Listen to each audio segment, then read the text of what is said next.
Hello guys, welcome to Sheetmetric. In today's video, we will learn how to fetch the OHLC candle data, which is opening high, low, close and volume data of any cryptocurrencies like Bitcoin, Ethereum between a start date and a end date at different time intervals like 1 minute, 3 minute, 5 minute, 1 hour, 2 hour, 1 week, 1 day, etc. directly into your Google Sheet. So to fetch this data, we would be using the Delta Exchange API and we will be using two methods to actually get this data. One, you would be writing a direct code in Python, and second, we would be writing a code in Google Apps script. So here, data that you are seeing has been pulled at an interval of 1 hour. You can see this is 7:30 p.m., this is 6:30 p.m., and this is 5:30 p.m. This is the code for it, and if I change it over here from 1 hour, let's say I do it to 30 minutes, and then if I run it, you can see data would be populating at every 30-minute interval. So this is being controlled from here, and here you can see the price is around 84,000 USD because here the data is being fetched for the BTC. If I change it to, let's say, Ethereum, definitely this would not be 84,000, right? Yeah, so you can see now this is around 2,300. You can do it for multiple currencies at multiple time frames. So the documentation is available over here that I will explain to you in a while. Before that, this is the URL at which BTC USD, ETH USD, Solana, Avalanche, etc. are available. So all these cryptocurrencies you can fetch through this, and this is the standard documentation for API.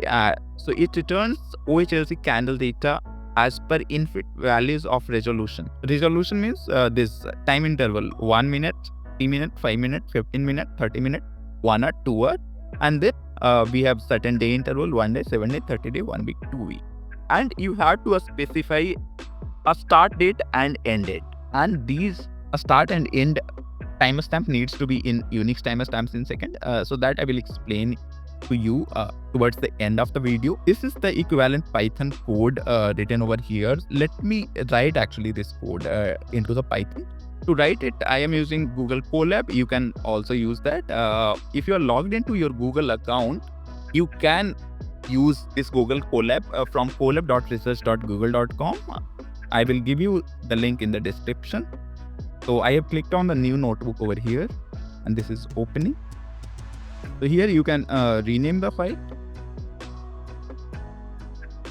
Let's say OHLC, and here you have to write the code. So this is the same code that I have copied it from here, and you have to click it over here. So now the code is running. Okay, so there is a syntax error because this is Python 3. So on Python 3, you need to specify it in parentheses. So now let me run it. Yeah. So here you can see we got the JSON response, which is available over here. We can also convert it into a data frame and have a look on it in a tabular format. I am assuming when you are following this, you have the requests pip installed. Similarly, I am importing here import pandas as PD. If your pandas is not installed, you need to do pip install pandas. And here df equal to pd dot data frame r dot json. And here in print, we will print the data frame. So print ef. Now I am running it again. You can see now we have a data in that tabular format, and whatever control we want to do, we can control it from here. So if the data I want, let's say at 1 hour interval, I need to write it over 1 hour. Similarly, we can change the symbol from BTC USD to Ethereum ETH USD or any other cryptocurrencies. And we have to specify the start date and end date in Unix timestamps. Similarly, we can write an equivalent code in Google Apps script to populate the data into Google Sheet. Another method is also that you can write this data frame directly into your Google Sheets, but that will complicate this code a lot, and you will need to connect Google Sheet API, etc. Hence, I'm not taking this method.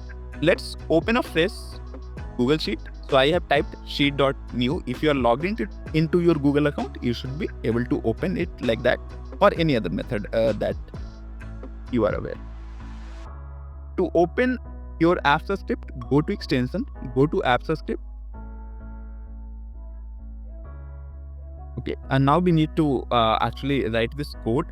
So first delete this, and code I would be directly copying it from here. And then you need to save this. You can rename the file. Let's say Tiptoe Chelsea. And then you need to run it over here. It will ask for permissions. So go to review permissions. Choose your email ID. Go to advanced. Go to untitled project and save. Select all. Continue. Yeah, so execution has just started, and here we have the data populating in the fresh Google Sheet that we created. We can change all the things from here as I explained it to you. Like resolution 30 minutes, we can do it for 1 hour, we can do it for 1 day, either method works. And a start and end date needs to be Unix timestamp. So what is Unix timestamp? So just I am copying this value from here, because this is not human readable values. I or you can't interpret anything out of this number. We don't know which date and time it is. To know this, let's go into the Google Sheet. And here I am copying it. So Google Sheet has a function epoch to date. So it converts Unix timestamp to date time, human readable date time. So basically this is 27th Jan 1616. What actually this number tells is number of seconds which has passed from 1st January 1970. So why 1st January 1970? So there is a lot of history around it. If you know about it, please tell us in the comments. If you don't know about it, also please tell us in the comments. Then I can make a video about it. If I write a number over here, let's say 1, and I convert it through this function epoch to date, and then I am passing 1. So it is just telling me 1 second has passed from 1st January 1970. So similarly, it is telling you this much seconds has passed from this date. If I will tell it 0, it is saying no seconds has passed. If I do it 100, it means 1 minute 40 seconds has passed.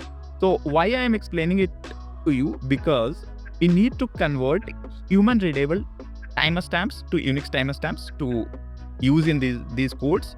Although we can also write codes where all these things are taken care into code only, but I just wanted to explain it to you. This is 14th January. Let's not go into that. Let's write it 2025. So we have a date 14th January 2025, and we have to convert it into Unix timestamp. So what we actually need to do is we need to calculate how much time has passed from 1970, 1st January. So which is this, right? So to calculate the difference, 14th January minus this. So these many days has passed, and in any days, how many seconds are there? So that would be 24 hours into 60 minutes into 60, right? So this is actually the number for this 14th January 2025. So let me convert it to this epoch to date. So this number specifies 14th January 2025. I hope you would be able to convert any human readable timestamp into Unix timestamp if you need to do it. So that's all for this video. I hope you liked it. Please do consider subscribing if this has added any value to your life. Thank you. Bye.